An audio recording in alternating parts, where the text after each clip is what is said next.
महसूस कर रहे हैं? आपने कार लॉन्च के दौरान इतनी बड़ी इनॉग्रेशन आपने दी है, पार्टी दी है, कैसा फील कर रहे हैं इस वक्त? तो ये बहुत अच्छा फीलिंग है। I think compare to the first workshop जब हमने शुरू किया था साकिनाका में, फिर उसके बाद हमारा सेकेंड हमने हैदराबाद में किया, थर्ड पूना में ओपन किया, और this is the fourth workshop of auto rounders.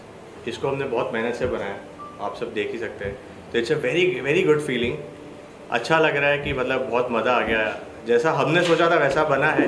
बाकी तो अभी कस्टमर्स डिसाइड करेंगे। तो ये स्टार्ट जब आपने किया, जैसे कि आपने बताया कि पहला वर्कशॉप आपका साकिनाका में था, Correct, तो स्टार्टिंग जर्नी कैसी रही? काफ़ी डिफिकल्ट सिचुएशन था। We don't come from this background, हम ये बैकग्राउंड से नहीं है। So I am a chartered accountant और धवल MBA, हम लोग साथ में ही थे। फ्यूचर ग्रुप आपको पता होगा, जहाँ पे बिग बाज़ार, सेंट्रल ये सब था। तो 11 साल वहाँ पे आई वॉज वाइस प्रेसिडेंट। ये एक सिर्फ शौक से शुरू किया, गाड़ी के बारे में कुछ इतना आइडिया नहीं था, सिर्फ पैशन था कि गाड़ी अच्छी लगती है। तो वहाँ से शुरू किया। जॉब छोड़ने के बाद घर से हम लोग ऑपरेट करते थे, घर पे ऑफिस बना लिया था। फिर वहाँ से हमने एक 120 स्क्वायर फीट की छोटी ऑफिस ली थी, वहाँ से ऑपरेट कर रहे थे। Then we started Sakinaka workshop, उसके बाद हैदराबाद, फिर मोरोल, फिर पूना, और अभी ये। तो it's a good feeling. It's a support now, it's a I think we are running 7th year. और ये पूरा एक्चुअली तो पूरा का पूरा क्रेडिट हमारे कस्टमर्स को ही देते हैं। उनका ट्रस्ट हमारे पे इतना है कि हमारे पास across India, right from Jammu Kashmir से लेके केरला से लेके हर जगह से गाड़ियाँ आती है, नागपुर से लेके गुजरात तक की जितनी आप बोलोगे, पूरा ऑलमोस्ट सब स्टेट हमने शायद कवर किया होगा। काफ़ी बार तो उन लोग गाड़ियाँ ट्रेलर में डाल के भेजते हैं, मतलब चला नहीं सकते, इतनी दूर से आती है। जैसे जम्मू कश्मीर की गाड़ी तो ट्रेलर में हमारे पास आई थी, करेक्ट। तो ऐसी बहुत सारी चीज़ें हैं जो कस्टमर्स की वजह से आज हम बोल सकते हैं कि ये सक्सेसफुल हुआ है। बहुत ट्रस्ट है कस्टमर्स का, और हम भी ट्राई करते हैं कि उस ट्रस्ट को कायम रखें। सर, ये अगर बात करें कि बिजनेस का स्टार्टअप किसके माइंड में पहले आया था, क्योंकि आप दोनों पार्टनर हैं, तो ऐसी तो है नहीं कि हम दोनों को एक ही साथ माइंड में आया हो कि चलो गाड़ी का बिजनेस करते हैं। किसी एक के माइंड में तो होगा ना वो चीज़ को लेकर कि आने वाले कुछ सालों में हम चालू करेंगे। हमने जब शुरू किया था तो कम से कम 3 महीने तक हम लोग सोच रहे थे क्या करेंगे। जॉब छोड़ने के टाइम पे हमको आइडिया नहीं था कि क्या करना है, बट छोड़ दिया था बस। पर बिलीफ था कि साथ में कुछ करेंगे, कर लेंगे। क्या करेंगे देखते हैं। सीधी बात है, आपको हिसाब जोड़ना आता होगा। हाँ, तो हमने उस टाइम पे डिसाइड नहीं किया था, क्योंकि जब जॉब छोड़ रहे थे तभी भी हमारे बॉस हमको पूछ रहे थे कि आपको क्या करना है बताइए, हम ही आपको सपोर्ट कर देंगे। बट हमने बोला सर हमको पता ही नहीं है, हमको पहले मेरे को छोड़ने दीजिए। तो छोड़ने के बाद 2-3 महीने के बाद ये डिसाइड हुआ कि स्टार्टअप का जर्नी इजी नहीं है, डिफ़िकल्ट है। Yes. तो अगर आप कुछ ऐसा कर लेंगे जिसमें आपको इंटरेस्ट नहीं है ना, तो आप छोड़ दोगे वो। और कार हमारा इंटरेस्ट था, तो हमने बोला इसमें टफ टाइम भी आएगा ना तो भी मैनेज हो जाएगा, क्योंकि इंटरेस्ट है। तो वो हिसाब से out of 3 options that we had thought of, हमने कार को चुना। तो ये कौन कौन से फीचर्स के ऑफ रोड ऑन रोड क्या क्या मतलब कार्स मॉडिफिकेशन में हमारा ऐसा है ना कि हम लोग कोई भी कार की मॉडिफिकेशन कर सकते हैं, right from Alto to Audi. और हमारा स्पेशलाइजेशन एसयूवीज है, प्लस ओल्ड कार को नया बनाना, ये हमारी स्पेशलिटी है। तो जनरली आप जितनी भी गाड़ियाँ देखेंगे वो ऐसी होगी, थोड़ी ओल्ड होगी, हम उसको मॉडिफाई करके एकदम ब्रांड न्यू बना देते हैं। और एक शोरूम से भी अच्छा कंडीशन में गाड़ियाँ डिलीवरी करते हैं। I think more than 5000 cars तो अभी तक आराम से हमने मॉडिफाई की होगी in last 7 years for sure. उसमें से इनोवा शायद 2000 होगी। 100%। तो सर कस्टमर्स के लिए क्या मतलब क्या स्पेशल है कि क्या ध्यान रखकर आप कार को मॉडिफाई करते कि नहीं हमारे कस्टमर को ये है, हमारा बिजनेस इससे प्रॉफिट में चल रहा है, हमारे कस्टमर ये देखना ज़्यादा पसंद करते हैं, तो कार भी कुछ ऐसा है? सो हर एक कैसे अपना कैरेक्टर होता है, एक कस्टमर भी अपना कैरेक्टर अपनी गाड़ी में देखता है इन सम वे। तो वो जब हम उनकी सोच और हमारी सोच साथ में मिलती है और डिसाइड कर दे कि let's do something unique for my car and we are there to discuss and do it. So every car is unique.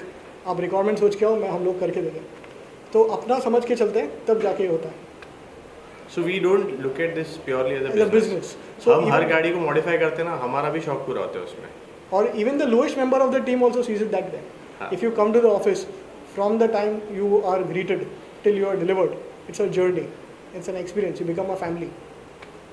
ये नाम के पीछे कहानी क्या है, ऑटो राउंडर? तो आप बताओ। ये तो मतलब कुछ सोचा नहीं था। हमने सोचा था कार मॉडिफिकेशन का करेंगे, और नाम हमने बहुत सोचे। आज भी मेरे लैपटॉप में सब लिखा हुआ है, हमने कुछ नाम पहले भी रजिस्टर किए हैं, बट मुझे वो अच्छा ही नहीं लग रहा था। तो एक दिन तभी इट्स स्टार्टअप का जर्नी, जैसे मैंने आपको बताया, इतना इजी नहीं है। इतनी अच्छी अच्छी गाड़ियाँ चला देते हैं, बट जब छोड़ा तभी बोला कि अभी कार नहीं, अभी बाइक यूज़ करेंगे, स्कूटर यूज़ करेंगे कुछ टाइम तक, हर एक चीज़ में सेविंग करना है। तो एक दिन I was going from my home to Matunga, हम लोग धवल के घर से ऑपरेट करते थे। तो बाइक पे स्कूटर पे चलाते चलाते मेरे दिमाग में आया था कि ऑटोमोबाइल है और हम अपने आप को ऑलराउंडर बुलाएंगे, तो उसको कंबाइन करके मुझे ग्रोफर्स वर्ड बहुत अच्छा लग रहा था कि ग्रॉसरी और ऑफर्स को मिला के उन्होंने ग्रोफर्स बनाया था। तो मैं ऐसा ही कुछ सोच रहा था, तो ऑटोमोबाइल और ऑलराउंडर को मिला के हमने ऑटो राउंडर बनाया। तो हमारा टैगलाइन भी है ऑटो राउंडर्स, ऑलराउंडर इन ऑटो केयर, कि हम कार के रिलेटेड सब चीज़ें कर सकते हैं वैसे। और मॉडिफिकेशन भी जो आपने पूछा कि क्या क्या टाइप का, हमारा एक बहुत क्लियर मैंडेट रहता है कि हम कभी भी सेफ्टी के साथ छेड़छाड़ नहीं करते, कि उसकी वजह से भले गाड़ी बहुत अच्छी दिखे बट वो सेफ नहीं है, वैसा काम नहीं करते। ऐसे बहुत काम आते हैं हमारे पास, बट हम अवॉइड करते हैं उसको। लेकिन मार्केट में और भी कई सारी कंपनी जो मतलब कार को अलग तरीके से बनाती है, जैसे कि टार्जन जिसने बनाया था उसका भी नाम काफी इंडिया में वो तो हम भी आज भी उनको, लेकिन आज के वक्त में उनका डिक्रीज तरीके से हो रहा है। See, we don't look at that way. He is a god of modification. मैं आज भी बोलता हूँ, मतलब आपने जिनका नाम नहीं लिया, बट हम आज भी उनसे इंस्पिरेशन लेते हैं। उन्होंने इस चीज़ को इंडिया में शुरुआत की थी। Now he is aged, so he must have reduced the work. But जो काम उन्होंने किया, I don't think कि इंडिया में और कोई कर सकता है। उन्होंने इस चीज़ को शुरू किया, बाकी लोग अभी follow. We can relate to his passion. Yeah. Sir जैसे कि आपने बताया कि जब आपने जॉब छोड़ा था तो आपके ध्यान में लगी इसके लिए बिजनेस करना है, तो फैमिली का क्या रिस्पॉन्स है? इतनी अच्छी जॉब छोड़ने के बाद फैमिली ने क्या बोला कि जब जॉब छोड़ दिया तो करना क्या है? तो ये सबसे बड़ा इंपॉर्टेंट चीज़ होता है। अगर आपको खुद का कुछ करना होता है तो आपकी फैमिली, आपकी वाइफ, अगर वो आपको सपोर्ट नहीं करेंगे तो पॉसिबल नहीं है। तो हमारी फैमिली ऐसे था कि आप कब जॉब छोड़ोगे और खुद का कब चालू करोगे, वैसा था। तो उसमें बहुत बड़ा सपोर्ट फैमिली का रहता है। प्लस धवल की तभी शादी नहीं हुई थी, मेरी शादी हो गई थी। तो अगर मेरी वाइफ का सपोर्ट इसमें नहीं होता तो बहुत डिफिकल्ट होता, बिकॉज सब कुछ बहुत सेटल था और बहुत अच्छी पोजीशन, मतलब वाइस प्रेसिडेंट का पोस्ट छोड़ना और फाउंडर्स के साथ काम करता था मैं, तो वो बहुत इजी नहीं था। बट उस टाइम पे सपोर्ट नहीं रहता तो डिफिकल्ट हो जाता है। तो बहुत हद तक मुझ जाता है। हाँ तभी रिस्क लेना था, रिस्क लेने का ये हाँ, वो तो मतलब जब मैं हम लोग सोच रहे थे ना, तो धवल का सिंपल था कि आप कुछ भी करो, मैं साथ में हूँ। तो मुझे अभी भी याद है कि इसको बताया भी नहीं था कि मैंने कि क्या करने का सोच रहा है, और मैंने जॉब छोड़ दिया था, रिज़ाइन किया था। इसको खाली मैंने बोला था कि मैं रिज़ाइन कर रहा हूँ, तो इसने बिना पूछे कि आप क्या करने वाले, उसने भी रिज़ाइन कर दिया। उसके सैटरडे था, उसके बाद संडे को हम लोग मिले और बोला कि क्या सोचा है। बोला अभी तक कुछ सोचा नहीं है। बोला ठीक है ना, आप जब सोचोगे, बट जो भी करेंगे कर लेंगे। तो उतना कॉन्फिडेंस था कि कुछ ना कुछ तो कर लेंगे। सर आखिरी सवाल सर, हाँ बोलिए। जय मोदी की जो दोस्ती है वो यहाँ तक पहुँची, आगे कहाँ तक जाने वाली है? जहाँ तक हम लोग है तब तक चलेगा। एंड मल्टीपल करेंगे, हाँ। शौक बहुत सारे। हाँ तो सिर्फ कार मॉडिफिकेशन तक लिमिट नहीं रखेंगे, शायद कुछ और भी करेंगे, लेट्स सी। तो आखिरी सवाल सर ये रहेगा कि आने वाले कुछ फीचर अगर आप लोग चाहते होंगे कि हमारी फ्रेंचाइजी अलग अलग शहरों या ये एक भी फ्रेंचाइजी नहीं है, जितने भी वर्कशॉप है ऑटोनॉमस के सब हमारे ओन्ड है, 100% फुल्ली। वो भी ओन्ड ही रहेंगे, हम किसी को फ्रेंचाइजी नहीं देने वाले। फ्रेंचाइजी देने से क्वालिटी पे बहुत कॉम्प्रोमाइज़ हो जाता है, अगला आदमी अपने प्रॉफिट पे फोकस करता है और हमको हमारे कमीशन पे फोकस होता है। तो वैसा बिजनेस मॉडल चाहिए ही नहीं हमको, क्योंकि हम इसको पैशन से चलाते हैं, सिर्फ पैसे के लिए तो नहीं। काफी वक्त लग जाएगा आपको। हाँ चलेगा ना, नो बट जहाँ पे भी जाएंगे वो अच्छा से करेंगे। And we'll ensure that the passion, अभी आप कैसे भले हम we are a metro city, in a tier 2 city, in a tier 3 city, because of the online content, people have aspirations. There are cars, but we'll somehow manage to reach or create an aspiration कि मैं भी ऐसा कर सकता हूँ. That is what we want to touch. और जरूरी नहीं कि सब जगह पे आउट अराउंड दो, हमने कोई और भी करेगा इसको इस लेवल पे लेके आए कि लोगों को डिमांड आए, सप्लाई हम नहीं दे सकते तो कोई और करेगा। बट इंडस्ट्री में इससे इंडस्ट्री ग्रो कर रहा है। काफ़ी सारे लोग हैं जो वर्कशॉप पे उतना काम नहीं कर पाते थे, आज इतना डिजिटल कंटेंट बन रहा है। हमने एक्चुअली देखा जाएगा तो हमने उसको शुरू किया था डिजिटल कंटेंट करना। हमको लोग बोलते थे कि आप ये सब ऑनलाइन मत दिखाओ, आपका काम कॉपी कर लेंगे लोग, बट चलेगा। हमारे को उसी से ही सक्सेस मिला और उसी वजह से दूसरे लोगों को भी आज की तारीख में काम मिल रहा है। कितने वर्कशॉप ओनर्स हैं जो हमको फ़ोन करके बोलते हैं कि सर अच्छा है आपने गाड़ियाँ बनाई, आप यहाँ पे नहीं हो बट हमको काम मिल रहा है। सर हैदराबाद मरल साकिनाका के बाद नेक्स्ट कहाँ पे? अभी सोचा नहीं है, बट हमको सबसे ज़्यादा इंक्वायरी, सबसे ज़्यादा डिमांड हमारी बैंगलोर से है, तो शायद बैंगलोर हो, गुजरात हो, लेट्स सी। तो सर जैसे कि आपने बोला कि स्टार्टअप उतना इजी नहीं रहता है, तो अभी कोविड के टाइम पे भी कुछ ऐसा बिजनेस पे इफेक्ट पड़ा था जिसकी वजह से काफ़ी दिक्कतें का वो सामना करना नहीं, पड़ा? In fact during Covid we had enough work.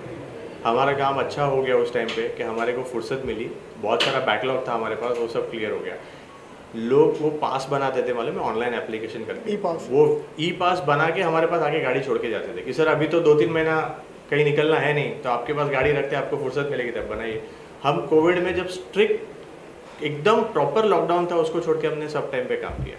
Plus हमने बहुत सारी पब्लिक सेवा के लिए जो गाड़ियाँ होती है उस पर काम किया था, जैसे पुलिस व्हीकल्स होती है, एम्बुलेंस होती है, उनको हमने हेल्प किया था। सो वो सारी चीज़ें भी तभी हमारी चालू ही थी।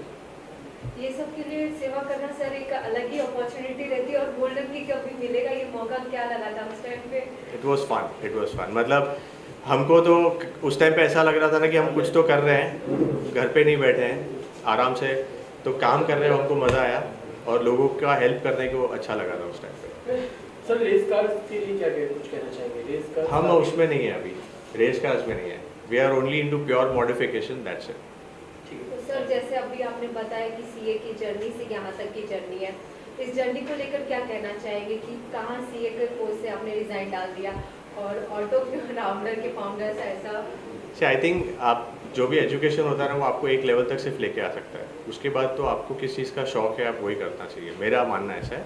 It will definitely help you to do business in a better way, but you should always do what you like, और that's the best thing to do. मतलब भले क्या भी आपका बैकग्राउंड हो, हमारे कितने कस्टमर्स हैं जो बहुत अच्छे सर्जन्स हैं, वो हमको आज भी बोलते हैं कि काश हम डॉक्टर नहीं बनते, हमको ये बनने मिलता। अभी भी मतलब मैंने जिनको इनवाइट भेजा वो पूना में हमारे बहुत अच्छे कस्टमर है और बहुत अच्छे बड़े डॉक्टर है, उनका सेकंड रिप्लाई यही है कि अगर मैं डॉक्टर नहीं रहता ना तो मैं भी यही करता। So I think we will end now because बहुत सारे लोगों को मिलना है हमको नीचे। So thank you so much for coming and very grateful. Yeah we will meet you guys next workshop opening. Thank you so much. दोस्ती सलामत रहे। Thank you.